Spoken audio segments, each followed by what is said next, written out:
I'm Dan Vasquez, current County of San Diego Employee Resource Group Council Chair and President of EWA. The stories that will be told today will all touch on the trauma experienced by the speakers. Our trauma can affect our mental health, and by speaking our stories, it can assist in our healing. It may also assist in the healing of others, as often that we have experienced is relatable to you or someone you know. Thank you for joining this insightful, important event, a collaboration between Merge, Lesbian, Gay, Bisexual, Transgender, Queer, and Allies Employee Resource Group, and the San Diego County Latinos Association Employee Resource Group. First up, we have Devinder. Devinder works for the Probation Department and is director of Merge. She is also a member of the National Coalition to End Child Marriage and a member of the California Coalition to End Child Marriage. Then we have Ren. Ren works for HHSA as a human service specialist, and he is treasurer with LGBTQ&A. Our third speaker is Crystal. Crystal also works for HHSA as a human service specialist, and she is one of the directors for San Diego County Latino Association. Finally, Lily joins us from the Jewish Family Services Breaking Down Barriers program, where she is a Middle Eastern and Southwest Asian outreach coordinator. She is daughter of 2 Iranian immigrants and was born and raised on Kumeyaay Island, and also known as San Diego. Before we get started today, I'm going to task you with 2 things. First, I want you all to speak up, speak out, and listen. The stories you're about to hear are very real, from real people, and they may be triggering. The county has resources for anyone and everyone. If you or someone you know is in need or wants help, please reach out.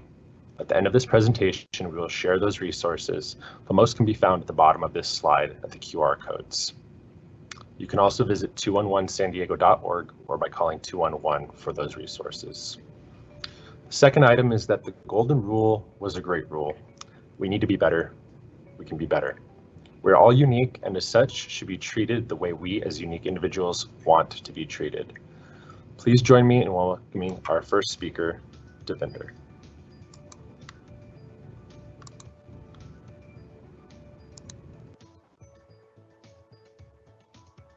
Hi, everyone. As a teenager, I used to love reading romance novels, getting into bed close to midnight after a full day of school, chores, and homework. I would escape into another world. I dreamt of a hero, tall, dark, and handsome, aristocratic and mysterious, sweeping me off my feet to live happily ever after. The reality was quite different. My siblings and I were raised by parents who had moved to England in their childhood and had recreated an oppressive, Orthodox Punjabi household in the city of Bradford. We were to be decorative, quietly doing our chores, staying in the background. Our thoughts, our hopes, our wishes were unimportant. We were not allowed to date, as our marriages were to be arranged. We had no choice. We had no voice. One day, a big and turbaned Sikh man came to visit. He and my mum talked softly, looking over at me occasionally. After he left, my mum came over and showed me a photo of a boy and said, "He's a very nice boy. You are very lucky to get a chance to marry this kind of a boy. He's good looking and very well educated. What do you think? Do you say yes?" If I'd answered no, she would have slapped me. "Who do you think you are? Your friend got her wedding arranged to the boy from India and didn't object. What's so special about you? What makes you so different?" I was 14 years old. Within a week or so, the boy's Satinder was in Bradford and a meeting had been set up. I was told I could only say hello to him and sit next to him quietly. This boy put his arm around my shoulders while we posed for pictures with his family. I didn't realize the significance of the proceedings right then, but apparently that was my engagement party. Satinder was just an average looking boy, not at all like what my mum had described him. They were all happy, but I had no voice. what happened to the romances I'd read about in the books. Apparently, I was not allowed to have the same dreams and aspirations as those characters. The following summer of 1984, we went on a family holiday to the Punjab, India, where we stayed with our relatives. We went to Satinder's village, and there was a big party. We met his parents and his family. Again, I had to pose for pictures and had to be polite. I realized that this was another engagement party. This trip to India was to buy clothes and jewelry for my wedding. I thought it was a holiday, but really it was a business trip, the business of engagement and arranged marriage. Life went on for the next 2 years, and I was 17. I had applied and been accepted into a college in Leeds, but my mum forbade me to attend, reminding me that as I was getting married soon, there was no need for further education. He's been waiting to marry you since you were 14. You have to make an effort and call him or write to him, poor boy. So I enrolled in a government training program where they taught secretarial skills and then gave us job placements. Towards the end of a training program, I realized I had to run away as soon as I could, as soon as I turned 18. I felt guilty at the thought of hurting my family, but I knew I had to do it, as I didn't want to go ahead with this marriage. One day, soon after I turned 18, I took a taxi from near our shop, bought a one-way ticket on a bus to London, and escaped. On the entire 5-hour journey on that bus, I was petrified that by now my family might know that I was gone and might be following me. I'd never been to London before. I didn't know anyone there, and especially didn't know where I was going to stay. I had about £5,000 savings from making samosas and from the job placements. I found a cheap bed and breakfast in central London until I could find a room in a small house as a paying guest. The next few weeks went by in settling in, finding odd jobs, and getting my bearings. I was homesick sometimes, and one day I decided to call home to let my family know I was okay. My mom said, "Your grandma is really ill. She's not doing that well. We've been so worried. Please come home." As I was very fond of my grandma, I decided to go home for a visit. I know what you're thinking. Big mistake. And yes, it was. My grandma was just fine. I recognized it for what it was, a trick, emotional blackmail. The pressure and guilt were put on me to marry Satinder. "He's been waiting to marry you all this time. His brother and sister-in-law love you like a sister. You can't do this to them," was the justification. It was all a blur, and I felt defeated. I was sent to Denmark to stay with the matchmaker's family. My family joined me a few weeks later for the wedding to someone I had no common grounds with, not even language. I couldn't speak fluent Punjabi, and he couldn't speak any English. My mother was elated, of course. No one seemed to notice my misery as they were all celebrating. I have blocked out the wedding night and the sham honeymoon to Venice and Rome. I was very unhappy, and when we returned to Copenhagen, I told Satinder that I didn't want to be intimate with him. I would sleep on the sofa. He was very disappointed, but somehow agreed. When my dad came for a visit, I conveyed my unhappiness and unwillingness to continue with the marriage. He suggested that we just need more time together. Then he and my husband went out to a bar to drink. A few hours later, my husband returned home alone and drunk. He said he was mad at being denied his rights as my husband for so long. He told me I was bad and that if he couldn't have me, no one else could either. He then told me he had every right to sleep with me and that I was going to succumb to whatever he wanted.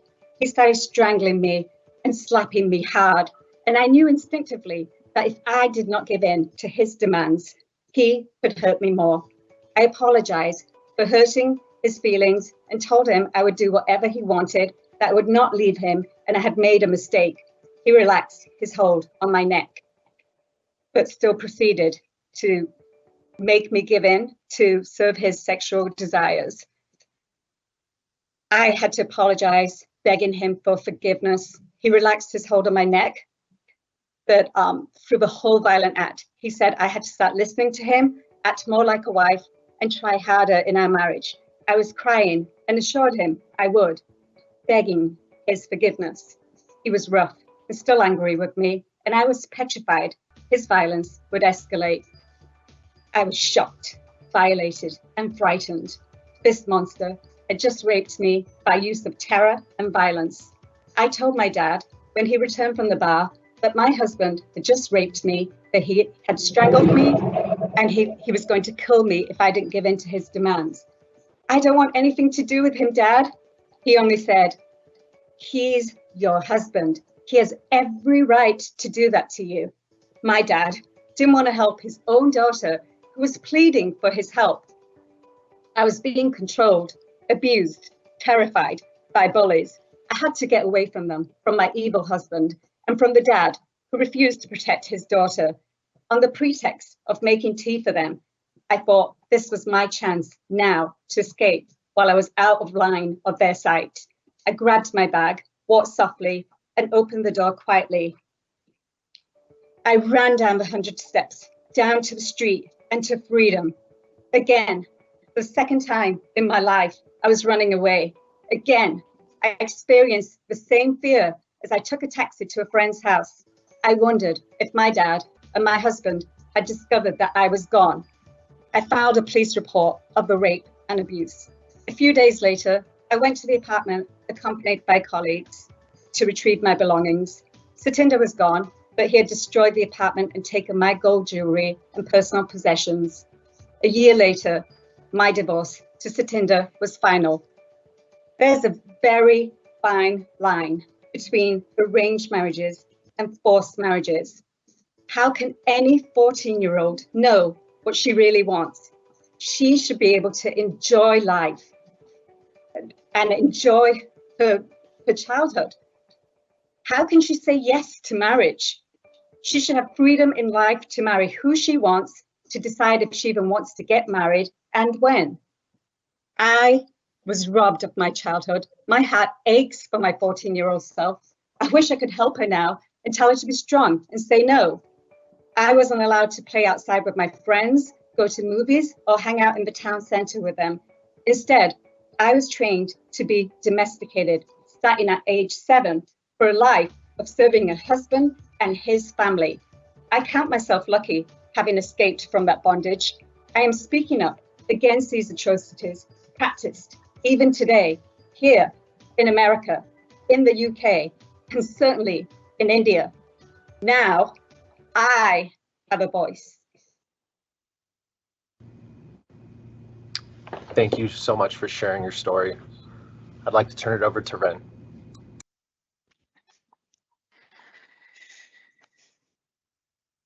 Life is a hell of a thing to happen to someone.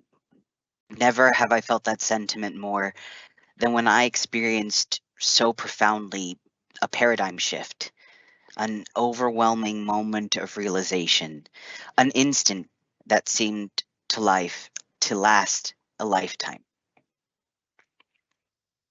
You see, the other day I went to the clinic to get my biweekly injection, just another day in the life of a person born to the wrong body. I was walking out of the doctor's office when I ran literally into a young woman. I looked up to apologize and stared in shock at a face I could never forget. My baby sister, Becca? But when she looked up at me, she asked, "Who are you?"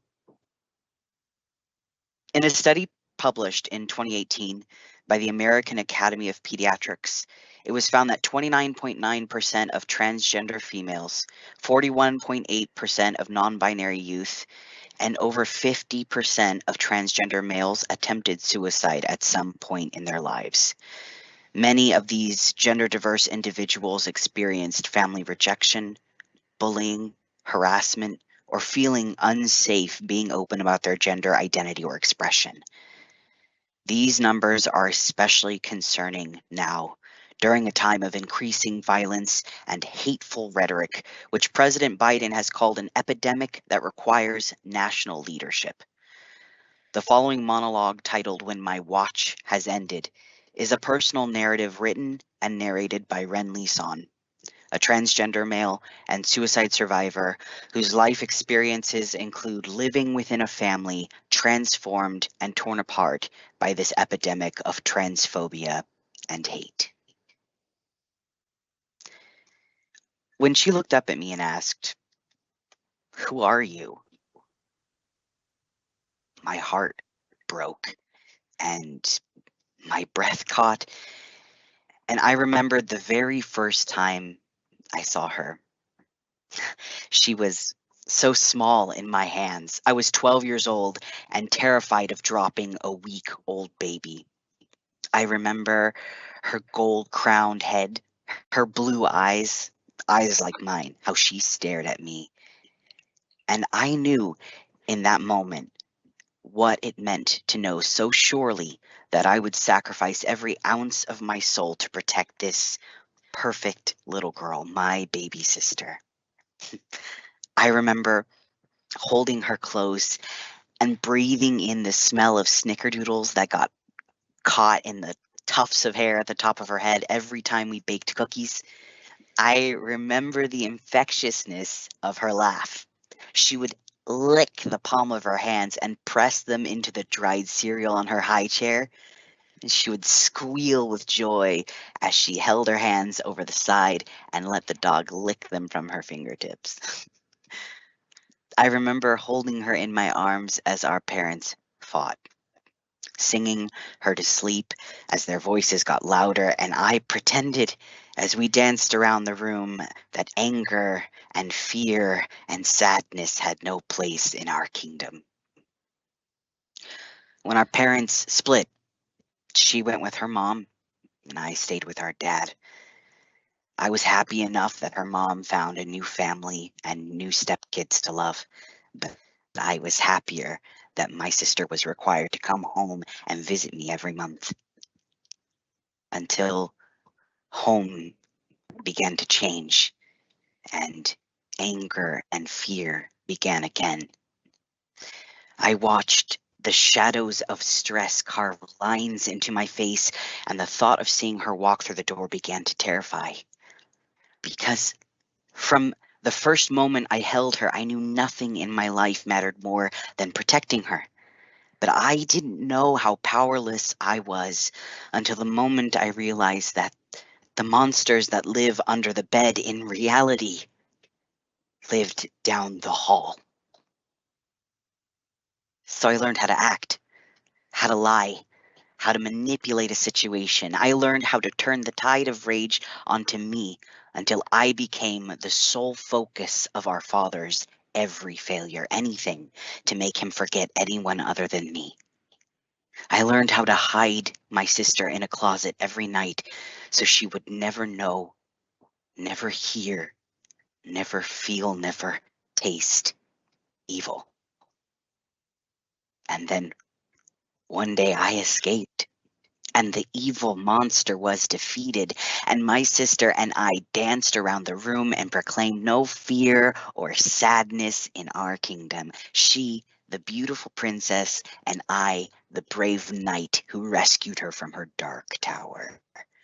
And her mom and her shiny new family welcomed me into their arms and their home, and I felt relief.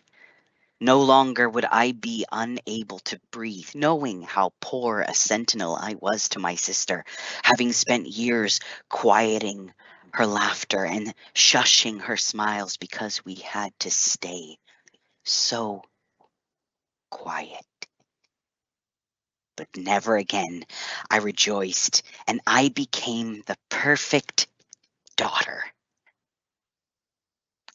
Until thinking freedom meant I could be free, thinking my watch had ended, I confessed I wasn't a daughter at all.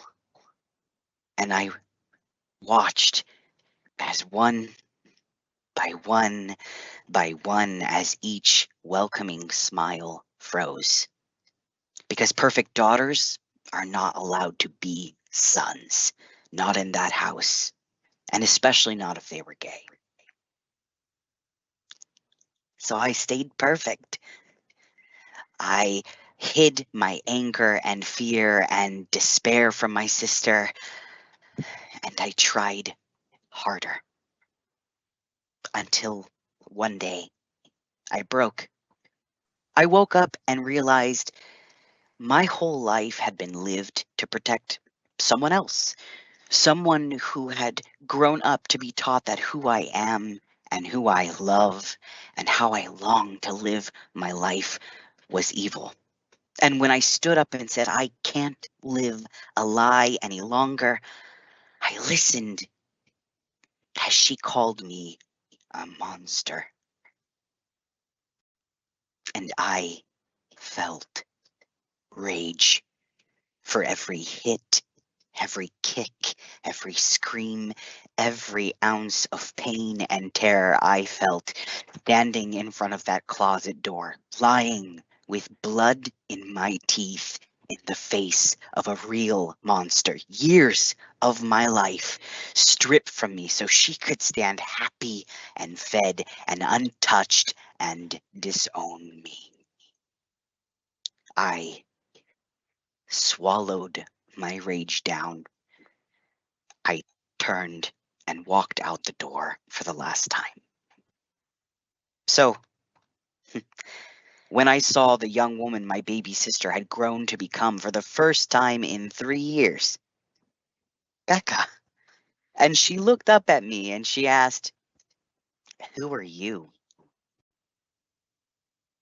I remembered. And then I turned and walked away. Because I realized in that instant of a lifetime of memories flashing before my eyes that even if the result was the same every single time, I would always stand in front of that door. Because love and sacrifice are gifts you give without expectation, unconditional, even if the person you give those gifts to ends up breaking your heart. Life is a hell of a thing to happen to someone. But my watch has ended, and sacrifice is no longer needed. And though the love I felt the first time I saw her will never end, it's time to love myself now and live my life free.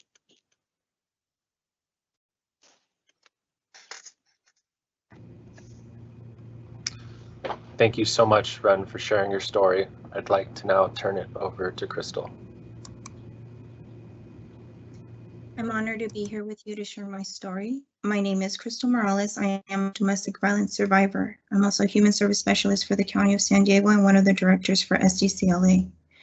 Do I look like a victim? No, but domestic violence does not discriminate. It does not choose a specific race, knowledge, let alone is it income-based. It can happen to even the young girl who was raised by both her parents, who instilled love, respect, and put her through college, where she met the love of her life, also known as her attacker.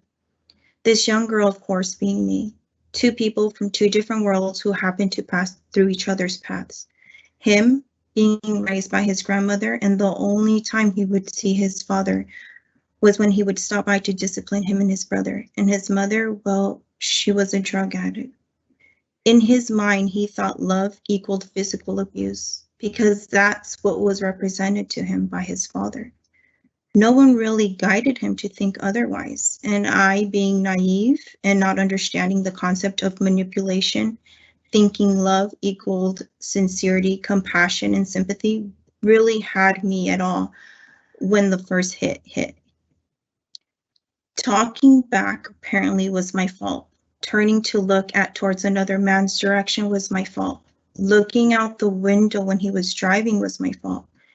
Ordering food when the waiter was a man was my fault. And apparently having dinner late was my fault. For those reasons, I gained a new bruise every time and a new excuse for my parents when they saw me. Little by little, I distanced myself and started to become angry at the world. I would look at the mirror every morning telling myself, "You are not happy," but I wouldn't leave. Then the ultimate occurred. I got pregnant, but that didn't stop anything. Normal program continued.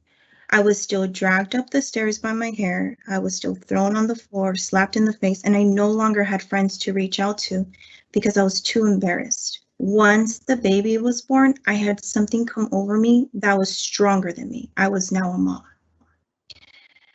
Coming home 4 days after giving birth, C-section at that, I was not excused from home duties. I still had to make dinner and have the house clean. Well, that day I did not make dinner because I was feeding my newborn. So I was grabbed by my hair and thrown on the floor, being nearly kicked on my incision.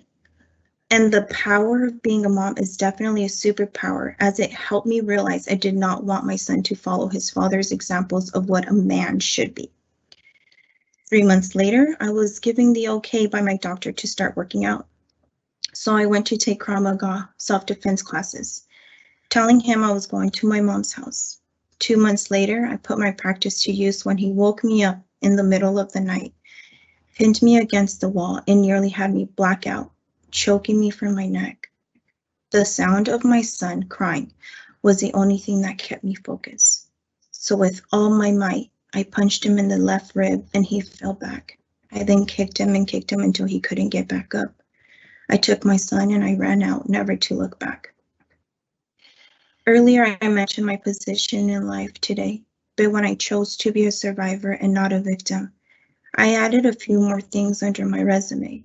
Aside from working at the county and being a director for SDCLA, I'm also an author of a book called My Daddy Never Hit Me, Why Should You?, which helped me become a CEO and founder of a nonprofit organization called Safe Space Foundation, where I'm able to give scholarships to high school students who have overcome trauma and assist with mental health awareness for senior citizens. I now believe everything happens for a reason, and that reason being to help others who have been embarrassed of leaving a situation, thinking this shouldn't happen to me, or embarrassed to reach out to a close friend or family member. I want you to know that it's okay to ask for help and it's not your fault. There are plenty of resources at your service, one being my Krav Maga instructor at Impact Krav Maga San Diego. I personally did not have any idea of where to turn or who to reach out to, but being able to protect myself was one step closer to feeling free in myself again. This man still irritates my soul, but he does not own me or my thoughts or who I should be or how I should act. I took that leap of faith to not be a victim, but a survivor. I thank you for allowing me to talk about my story with you today. Be safe. Thank you, Crystal, for sharing. Now I'd like to bring on Lily from Jewish Family Services. Hello, everyone. I am going to share my screen right now. That's okay.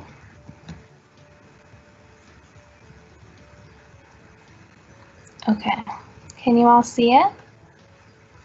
A little thumbs up? Okay, great. Thank you to all the speakers who have shared. I really appreciate your stories and your vulnerabilities. I'm going to not be sharing a personal story today, but more about the program that I work for and some of my observations and experiences about the intersection of mental health and wellness and being Middle Eastern woman or Southwest Asian.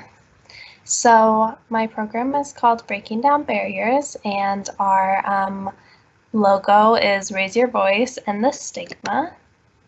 And we are a program under Jewish Family Service, which is a large nonprofit in San Diego. And we have over 40 different programs, and we serve people of all different faiths and backgrounds. And this program, Breaking Down Barriers, is funded by the County of San Diego Health and Human Services Agency. A little about me. I am cisgender. I'm second generation Iranian. Both of my parents moved here from Iran because of the Iranian Revolution. I am queer, And I'm passionate about mental health and wellness because I used to work for a crisis counseling hotline and was just flabbergasted by the amount of calls that I received and really understood in my body how much of a social problem mental health and wellness is in this country. And then I started thinking about why my family doesn't talk about this when I know that a lot of people in my family have experienced so many different traumas. So then I just started thinking about the intersection and the stigma of mental health and wellness in the Middle Eastern and Southwest Asian community. This is my beautiful team.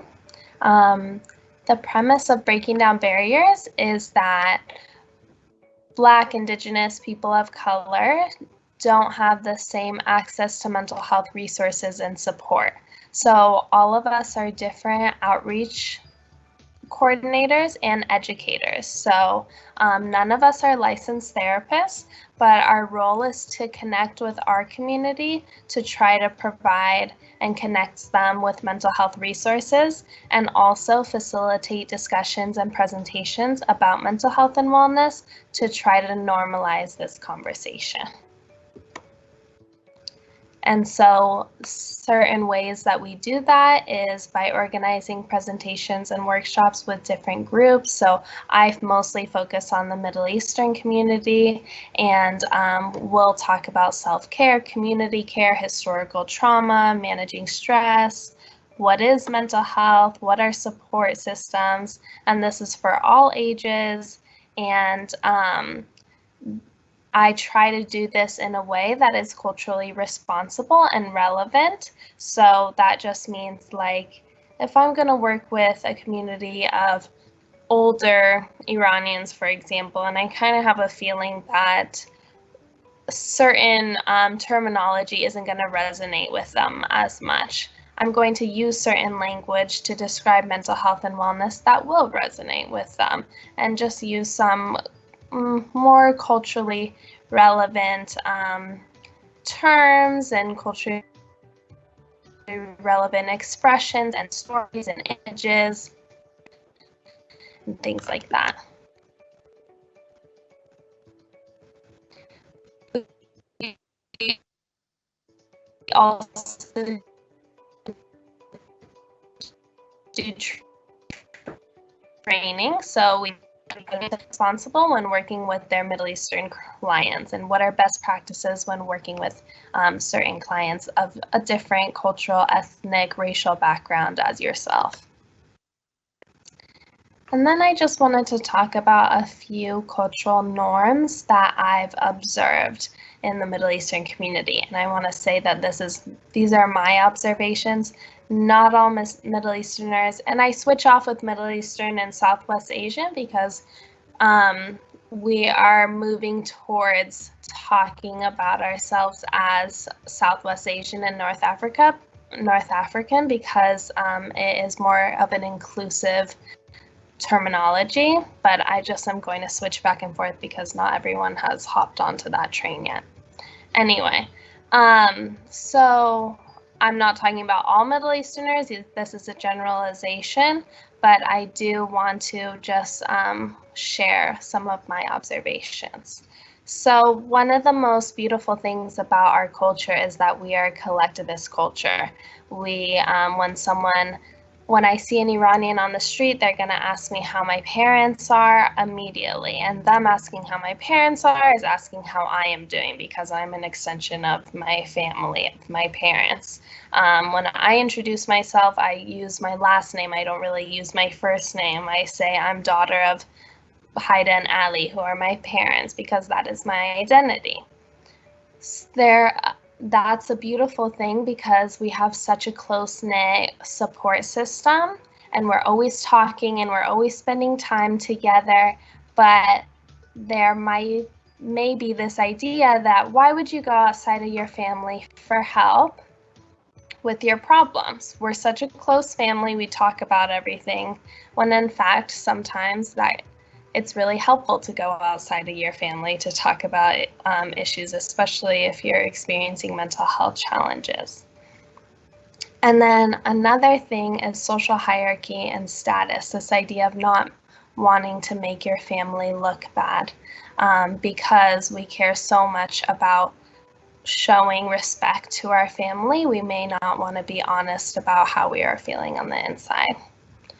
And then same with code of honor, just feeling like we have a responsibility to show that we are always okay and we are always doing well and we are reaching for success, because you're not only representing yourself, but you're representing your family in a respectable way. And my hope is that we are able to be honest as a collectivist culture with the fact that we're all humans and we all go through different challenges so that we can support each other and not feel shame about our just very human and normal experiences. Then I want to talk a little bit about some language that I see in the Southwest Asian community when we're describing mental health symptoms. One of the most important things is that our language does not disconnect the mind and the body. So a lot of ancient languages describe mental health symptoms or describe how we're doing emotionally by describing our bodies, somatic experiences. For example, if I'm saying I'm feeling anxious or nervous, I'm gonna say "Selam shur migzare," which means my stomach is filled with salt, which is describing how my physical body is doing, but also representing how I'm emotionally doing. Whereas a lot of language in Western science and Western culture will mostly just describe how our mind is doing and not connect the body. So I also want to say that sometimes folks from my ethnic background experience something called happy depression, which some therapists would term as just like high functioning. You may not think that this person in their private life is experiencing depression because they are succeeding in their work, they're seeming like they're happy with their friends, but really they're just hiding a lot of what's going on because they're not used to being honest about their emotions or hold so much shame about it. And then somatic symptoms I spoke about, it might just feel more comfortable for a lot of Middle Easterners to, or just honestly BIPOC folks or people of color in general, to describe how their body is feeling as a way to explain how their emotions are. And same with anger, irritability, irritation. All of these behaviors might equal depression or anxiety or other mental health challenges.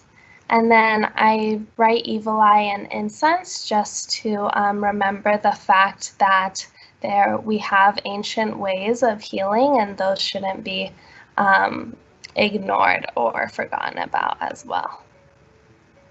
And then lastly, I just want to share, like, everyone has different ways towards healing, and these are a couple of reminders.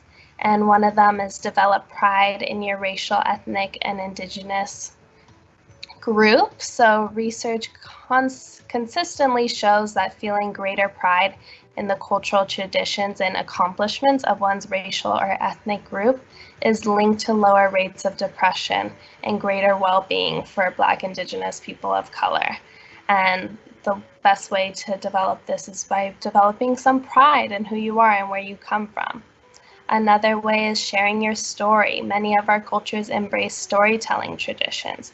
Find a person or people from your community who you trust and with whom you can share your experiences with racism or other forms of discrimination. Or you can ask your parents or grandparents to tell you stories of what it was like for them growing up.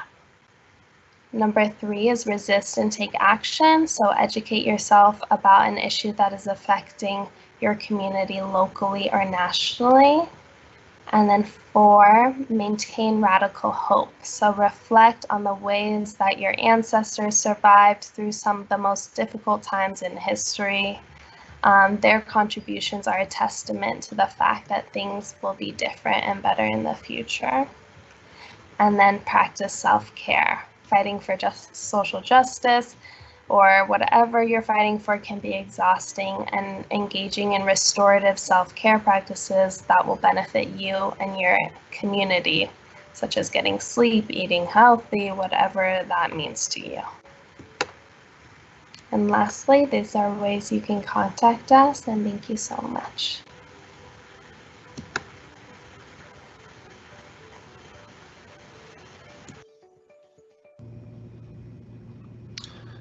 Thank you so much, Lily. Thank you all to our speakers today. I'd like to open it now to some question and answer. So if you would feel free to please put into the Q&A or the chat any questions you have for the speakers, and we'll go ahead and moderate those and make sure that those are communicated to you all. In the meantime, I'd also, while we're waiting on those questions, I'd like to continue sharing some of the resources that the presenters have provided for you all.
So we have a question for Lily.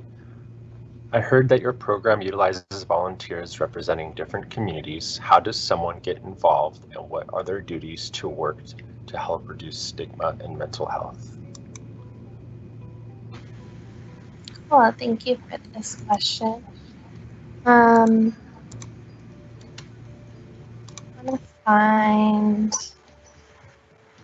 Okay, so we have an African American outreach coordinator, a Latinx outreach coordinator, Middle Eastern outreach coordinator, Asian and Pacific Islander outreach coordinator, LGBTQ+, Native American, and African refugee outreach coordinator.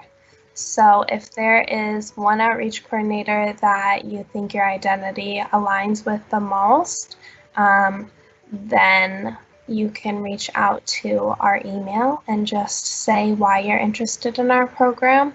And what was the other part of the question? How does someone get involved, and what are their duties to work to help reduce stigma in mental health? So it depends on what you are interested in personally as a volunteer, but we create a lot of different content. So if you're interested in creating presentations, or if you're interested in doing presentations, then that's an option. If you're interested in social media, then that's an option. If you're interested in doing more behind the scenes data, that's an option. Yeah, but the way that we do it is by facilitating workshops and presentations about mental health and wellness in a way that's culturally responsible.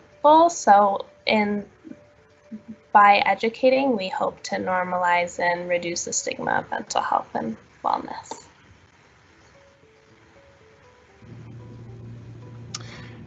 We have another question. I'm gonna let Ren answer this one. So they are creating an LGBTQ event in the county for safe spaces all over the county so people can know all safe areas and be free in multiple places in the county. Would love to speak with someone about leading the project as I'm looking for someone to take it on at a volunteer capacity. Ren, do you want to talk about the ERG a little bit that you're a part of? Sure. Thank you so much, Daniel. And thank you so much for that question. I think that's a really wonderful project to try to move forward with. The LGBTQ&A ERG here at the county is a group that does a lot of community events.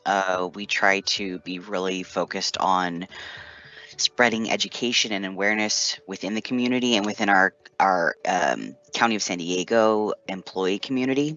I'm going to go ahead and reply privately with my email address. I think this was to Amanda who asked the question, and let's just connect, and then we can maybe bring it to the ERG's attention and see if there's anything we can do moving forward to help you get this going. Perfect. Thank you so much, Ren. I'm going to go ahead and continue sharing the resources. Please feel free to keep sending over those questions for your speakers.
Thank you all so much, especially to those who have made this all happen.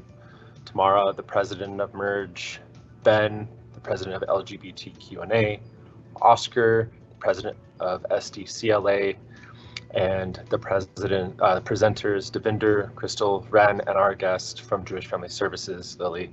Thank you all for taking your lunch hour to join us. We really do appreciate your time. This event is being or was recorded, and the PowerPoint will or can also be shared with you all. Please email merge, MERG at sdcounty.ca.gov, and the ERG will be able to provide you with those. Thank you all again. Have a wonderful rest of your afternoon.